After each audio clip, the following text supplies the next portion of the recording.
하나님이 오늘 우리에게 주시는 말씀은 이사야 40장 1절에서 11절의 말씀입니다. 봉독이 마치면 아멘 감사합니다로 화답해 주시기를 바랍니다. 이사야 40장 1절에서 11절 너희는 위로하여라. 나의 백성을 위로하여라. 너희의 하나님께서 말씀하신다. 예루살렘 주민을 격려하고 그들에게 일러주어라. 이제 복역기간이 끝나고 죄에 대한 형벌도 다 받고 지은 죄에 비하여 갑절의 벌을 주님에게서 받았다고 외쳐라. 한 소리가 외친다. 광야의 주님께서 오실 길을 닦아라. 사막에 우리의 하나님께서 오실 큰 길을 곧게 내어라. 모든 계곡은 메우고 산과 언덕은 깎아내리고 거친 길은 평탄하게 하고 험한 곳은 평지로 만들어라. 주님의 영광이 나타날 것이니 모든 사람이 그것을 함께 볼 것이다. 이것은 주님께서 친히 약속하신 것이다. 한 소리가 외친다. 너는 외쳐라. 그래서 내가 무엇이라고 외쳐야 합니까? 하고 물었다. 모든 육체는 풀이요 그의 모든 아름다움은 들의 꽃과 같을 뿐이다. 주님께서 그 위에 입김을 부시면 풀은 마르고 꽃은 시든다. 그렇다. 이 백성은 풀에 지나지 않는다. 풀은 마르고 꽃은 시드나 우리 하나님의 말씀은 영원히 서 있다. 좋은 소식을 전하는 시온아 어서 높은 산으로 올라가거라. 아름다운 소식을 전하는 예루살렘아 너의 목소리를 힘껏 높여라. 두려워하지 말고 소리를 높여라. 유다의 성읍에게 여기에 너희의 하나님이 계신다 하고 말하여라. 만군의 주 하나님께서 오신다. 그가 권세를 잡고 친히 다스리실 것이다. 보아라. 그가 백성에게 주실 상급을 가지고 오신다. 백성에게 주실 보상을 가지고 오신다. 그는 목자와 같이 그의 양떼를 먹이시며 어린 양들을 팔로 놓으시고 품에 안으시며 젖을 먹이는 어미 양들을 조심스럽게 이끄신다. 아멘. 네, 오늘 우리에게 주시는 하나님의 위로의 말씀이며 소망의 말씀입니다. 이사야 40장은 제2 이사야라고 이야기를 합니다. 우리가 예언서에 대해서 공부할 시간을 사실 많이 갖지는 못했지만 예언서 가운데 가장 첫 번째 나오는 예언서, 그리고 가장 분량이 많은 예언서, 그리고 가장 영감이 깊고 그리고 우리에게 주시는 메시지의 깊이가 남다른 예언자가 있다면 이사야라고 생각합니다.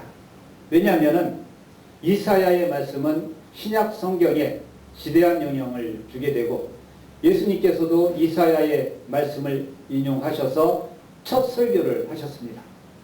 누가복음 5장에 보면 예수님의 취임 설교, 눈먼 자, 다리 저는 자, 병든 자, 그들에게 복음이 전파될 것이다. 나는 하나님의 은혜의 해를 선포하러 왔다. 은혜의 해, 신년을 선포하는데 바로 이사야 예언자의 말씀이기도 하고, 오늘 외치는 자의 소리, 광야에서 주의 길을 예비하라.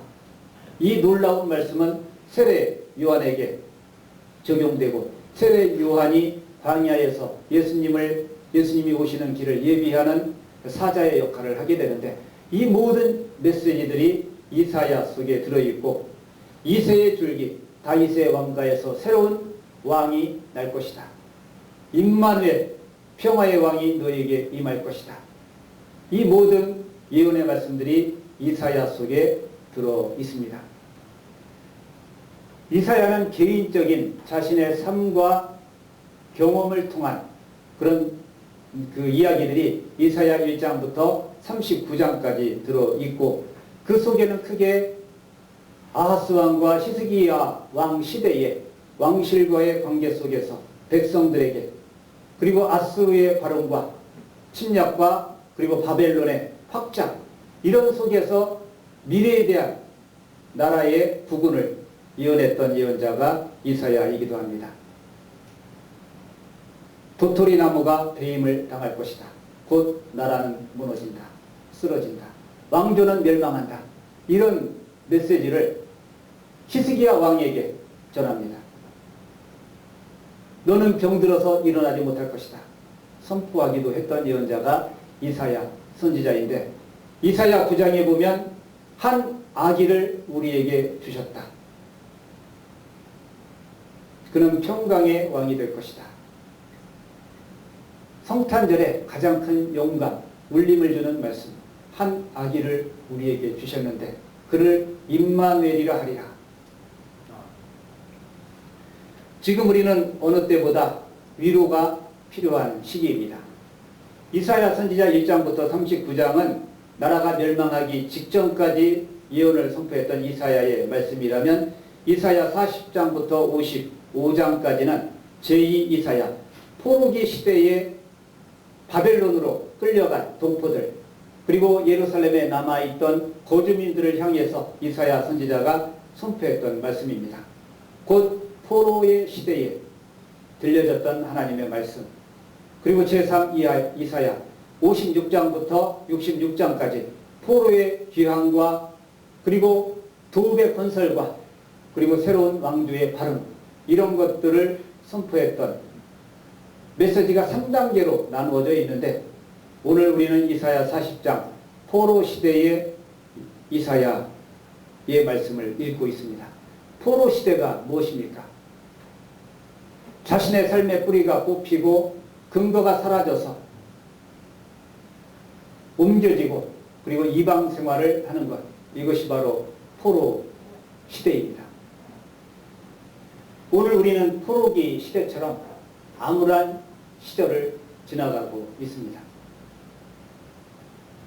개인적으로, 교회적으로, 나라적으로 모든 것들이 힘들고 어수선한 일들이 많았던 한 해가 아닐까 생각이 됩니다. 포로기죠. 발목을 잡히고 억눌리고 짓눌리는 일들이 우리의 일상을 사로잡았던 한 해이기도 합니다. 포로는 상징적인 의미를 가지고 있습니다. 많은 종교개혁자들은 종교개혁, 중세의 시대는 이미 세상의 포로가 된, 그리고 교회의 포로가 된 이 시기를 끊어내야 된다라는 외침이 종교개혁의 시작이었습니다. 교회가 바벨론의 포로가 되어 있다. 중세의 시대, 교회의 왕국, 이것이 하나님의 말씀으로부터 백성들이 멀어지게 하고 그리고 신앙으로부터 멀어지게 하는 타락하고 그리고 무속적인 이런 신앙의 시대를 낳았다라고 진단합니다. 곧 바벨론의 포로가 된 교회. 그래서 종교개혁자들이 새로운 교회, 개혁교회를 시작하게 됩니다. 포로의 시대, 이렇게 상징적인 의미로 사용이 되고, 오늘날도 포로기를 우리가 살아간다 라고 했을 때 우리는 무엇의 포로가 되어 있는가? 쉽게 식민시대를 살아가거나 사로잡혀간 포로의 시대를 우리가 생각해 볼 수 있습니다. 내 의지와 내 뜻과는 상관없이 내 인생이 끌려가는 이런 일들이 있다면 그것이 바로 포로가 아니겠습니까? 나는 무엇의 포로가 되어 있는가? 돈 몇 푼의 포로가 되어서 내 인생을 구걸하고 있지는 않은가? 자식의 포로가 되고 가족의 포로가 되고 그리고 내 취미가 포로가 돼서 내 습관이 포로가 돼서 내 삶을 무너뜨려 갈 수도 있고 짓눌리는 삶을 살아갈 수도 있습니다. 여러분을 사로잡고 있는 것은 무엇입니까? 여러분은 무엇의 포로가 되어 있습니까? 이사야 선지자는 이스라엘 백성들이 바벨론으로 끌려가 예배하지 못하고 찬송하지 못하고 하나님의 말씀을 읽지 못하던 그 백성들에게 이 모든 시대가 끝났다. 너희들은 복역의 때 감옥살이를 다 했다. 벌을 다 받았다. 이제 고통의 시대가 끝날 것이다 라고 이사야 선지자가 외쳤습니다. 그래서 하나님으로부터 받은 말씀이 무엇입니까? 내 백성을 위로하라. 이것이 이사야 선지자가 하나님으로부터 받은 말씀입니다. 저는 이 시간 강단을 통해 내 백성을 위로하라 라는 하나님의 음성을 듣습니다. 여러분은 고생했습니다. 힘들었습니다. 아픔이 있었고 그리고 서글픔이 있었습니다. 이게 언제까지 지속될 것인가? 이제 그 날은 끝날 것이다. 새로운 시대가 올 것이다. 복역의 때는 끝났다. 벌을 충분히 받을 만큼 받았다. 갑절이나 벌을 받았다. 하늘로부터 내리는 하나님의 위로하심이 예배하는 모든 사람들에게 임하기를 주님의 이름으로 축복합니다. 위로는 심한 슬픔과 고통에 처한 사람들에게 필요한 것입니다. 여기 있는 분들 다 위로가 필요할 것입니다. 누가 손잡아주고 안아주고 수고했어, 고생했어, 이제 끝났어, 좋은 일만 남았어. 이것이 위로입니다. 그리고 위로는 이렇게 말로만 하는 것이 아니라 실제로 새로운 변화가 시작될 것이라는 근거를 보여주는 것입니다. 지금까지의 고난의 때는 끝났다. 앞으로 좋은 길이 열릴 것이다. 좋은 일만 남았다. 그 근거는 이것이다. 이것을 제시하는 것. 이것이 진정한 위로가 될 것입니다. 내 백성을 위로하라 라는 하나님의 말씀은 하나님과 우리 사이가 새롭게 회복되고 우리가 새로운 삶을 시작하게 되리라는 위대한 선언입니다. 우리를 포로로 묶었던 사슬이 풀리고 우리를 묶었던 끈들이 풀려지는 그날, 이것이 우리의 소망이고 그리고 위로의 삶입니다. 하나님의 위로가 우리에게 임하게 될 때 우리의 슬픔과 고통이 모두 끝나게 될 것입니다. 끊어질 것입니다. 예수님께서 오셔서 팔복을 선언하셨을 때 누가 복이 있는가? 애통하는 자가 복이 있나니 저희가 위로하심을 얻을 것이다. 애통하는 일이 있었다고 낙담하지 마십시오. 슬퍼하지 마십시오. 그 애통으로 말미암아 하나님이 주시는 새로운 위로를 받게 될 것이다. 팔복의 선언 가운데 예수님이 애통하는 자가 하나님의 위로를 받게 된다 말씀하셨습니다. 하나님의 위로가 우리의 구원의 근거가 됩니다. 예수님께서 수고하고 무거운 짐진 자들아 다 내게로 오라 내가 너희를 쉬게 하리라. 얼마나 큰 위로의 말씀입니까? 저는 성경 말씀 가운데 지나가다 어느 큰 교회에 이 성구가 걸려 있는데 그 마음이 얼마나 평안해지는지, 수고하고 무거운 짐진 자들아 다 내게로 오라 내가 너희를 쉬게 하리라.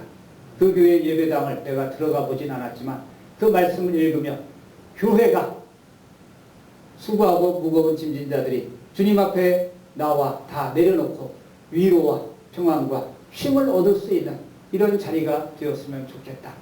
그런 교회가 되었으면 좋겠다. 이런 생각을 해봅니다.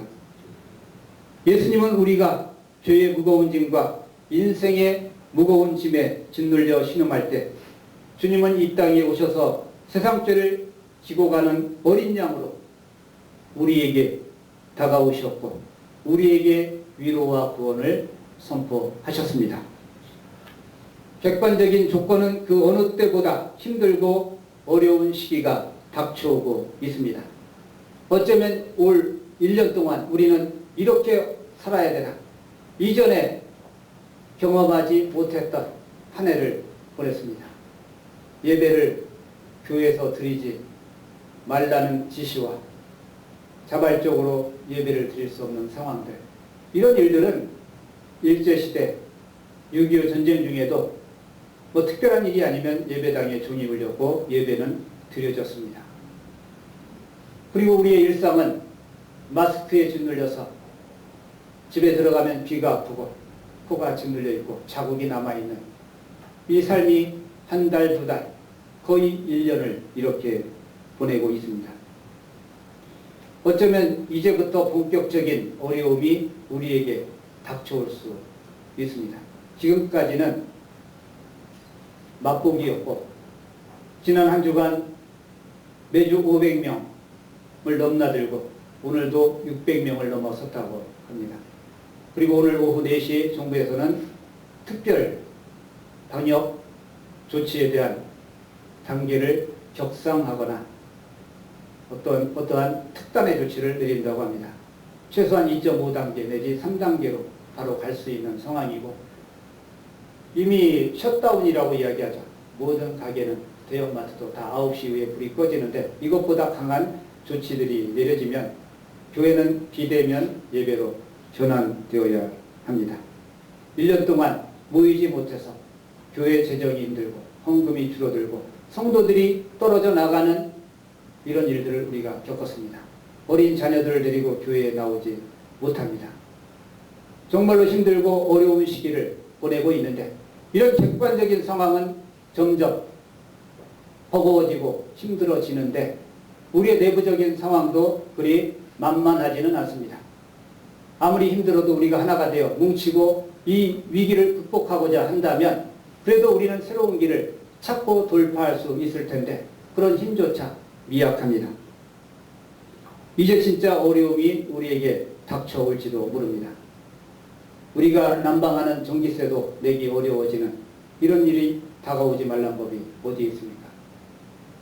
오늘 본문은 이스라엘이 희망을 잃고 절망하던 최악의 상황 가운데 이사야를 통해 주신 하나님의 말씀입니다. 하나님의 위로의 말씀이 선포되던 시기는 유대인들에게 가장 고통스럽고 치욕스러운 시기였습니다. 왕조가 무너졌고 성전은 파괴되고 성전의 기물은 다 약탈되고 성전은 불에 탔습니다. 백성들은 바벨론으로 끌려가 식민 통치를 받게 되고 유대의 지도자들, 엘리트들은 하나같이 쇠줄에 묶여서, 사슬에 묶여서 바벨론의 심장, 그 도읍으로 다 유배되어 갔습니다. 그들의 몸과 마음은 지칠 대로 지쳐 있었습니다. 그런데 놀랍게도 하나님의 말씀은 최악의 상황 가운데서 가장 강력스러운 은혜를 하나님께서 베풀어 주신다라고 선포하고 있습니다. 절망하고 있는 백성들, 낙담하고 있는 백성들, 슬퍼하고 고통 가운데 있는 백성들에게 이사야는 하나님의 말씀을 대언합니다. 그 시작이 무엇입니까? 위로하라. 사실 우리에게는 서로에게 위로할 시간이 필요합니다. 오늘 본문에는 위로하라 라는 말이 2번이나 반복되고 있는데, 반복은 강조의 의미입니다. 성경에서 사람 이름을 2번 부른다든지 똑같은 문장이 2번 반복되면 최상급이죠. 최고의 강조를 의미합니다. 위로하라, 위로하라. 진정한 위로가 무엇입니까? 힘들어하는 사람에게 힘을 내, 용기를 내, 이런 말조차도 위로가 되지만, 진정한 위로는 절망의 상황이 변할 수 있다는 가능성을 알려주는 것입니다. 코로나가 점점 심해지지만 우리에게 새로운 길이 있다. 이 절망의 상황이 끝날 것이다. 우리는 이 코로나의 위기로부터 벗어날 수 있다. 그 가능성을 어떻게 알려줄 수 있을까? 백신도 크게 기대하기 힘듭니다. 실제로 전 국민이 받는다고 하더라도 마스크 쓰는 것보다 그 효력은 5분의 1, 6분의 1에 지나지 않을 것이다. 차라리 마스크 쓰는 것이 더 안전하다라는 과학자들의 발표가 있습니다. 지금 포로로 끌려온 유대인에게 유일하고 절대적인 희망이 무엇입니까? 옛날로 돌아가는 것, 좋았던 시절로 회복되는 것, 옛날에 가족들과 함께 한 상에 둘러서 밥을 먹고 일하러 나가고 평화롭게 집으로 돌아와서 하루의 일과를 이야기하며 함께 식사하는 자리, 그리고 그 고향에서 이웃들과 함께 정답게 살았던 그 시절, 포로로 끌려갔던 사람들에게 그 어떤 희망과 대안이 필요했겠습니까? 그저 옛날에 소박하게 누리던 그 삶으로 돌아가는 것, 이것이 그들의 희망이었습니다. 그리고 이것을 회복이라고 이야기합니다.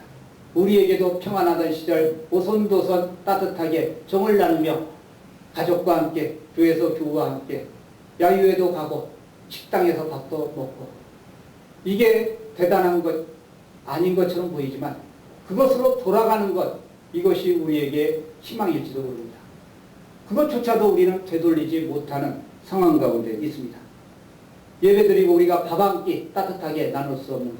옛날에는 일상적이었고 밥 안 먹고 급하다면 갔지만 지금은 교우들과 함께 식탁을 차릴 수도 없는 이런 시기입니다.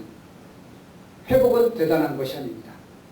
이전에 좋았던 시절로 돌아가는 것, 고향으로 돌아가는 것, 포로들에게 있어서 회복이 바로 이런 것처럼 오늘 우리에게 있어서 회복이 무엇이겠습니까?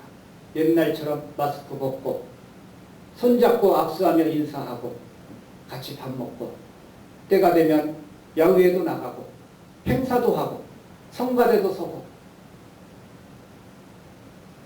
이런 시절로만 돌아갈 수 있다면 이것을 회복이라고 할 수 있을 것입니다. 그러나 아직은 그런 조짐이 보이지 않습니다. 우리에게도 그런 조짐이 보이지 않는 것처럼 포로 시대가 끝날 것이라는 희망이 그들에게 보이지 않았던 시대입니다. 그래서 그 누구도 희망을 노래하지 않았을 때 이사야 선지자는 내 백성에게 가서 외쳐라, 내 백성을 위로하라 라는 하나님의 음성을 듣게 됩니다. 구체적인 희망을 내 백성들에게 제시하라 라는 하나님의 음성을 이사야 선지자는 듣습니다. 이미 노역의 때가 끝났다. 노역이 무엇입니까? 강제 노동을 하던 시대는 끝났다. 노동을 해도 그 싹시 내게로 돌아오지 않는 노역의 때.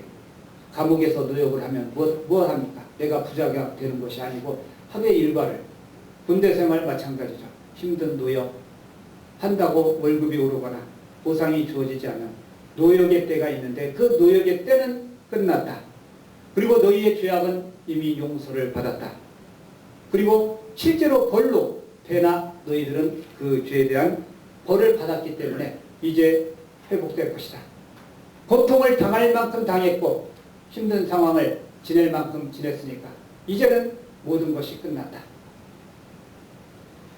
그리고 이사야 선지자에게 두 번째로 주님께서 오실 길 여호와의 길을 예비하라라고 말씀합니다. 주의 대로를 평탄케 하라. 평탄한 길을 만들어라. 고향으로 돌아가는 길은 험악한 길일 것입니다. 이사야 선지자에게 상징적으로 실제로 중장비가 있어서 도로를 닦았겠습니까? 그러나 분명히 높은 곳은 깎아내리고 낮은 곳은 메워서 길을 평탄하게 만들어라. 거친 들을 마차가 갈 수 있는 게 어린아이들이 지나갈 수 있는 길을 수축하라 라고 선포합니다. 상징적이지만 높은 곳은 깎여져야 됩니다. 그리고 낮은 곳은 메워져야 됩니다. 이것이 주님이 오실 길을 예비하는 주의 길을 평탄케 하는 길입니다. 잘났다고 우뚝우뚝 솟은 산들은 깎아서 밑으로 낭떠러지를 만드는 계곡을 다 메워버려라. 이것이 주의 길을 예비하는 길이다. 얼마나 상징적인 의미입니까? 부자는 좀 내어놓고 가난한 자들은 넉넉하게 받아서 이 겨울을 나야 되지 않겠습니까? 정부가 해야 될 일이 이런 것처럼 주의 길을 예비하라고 이사야 선지자에게 명령하셨습니다. 하나님은 자기 백성을 몸소 이끌고 데려가실 시온의 대로를 준비하라.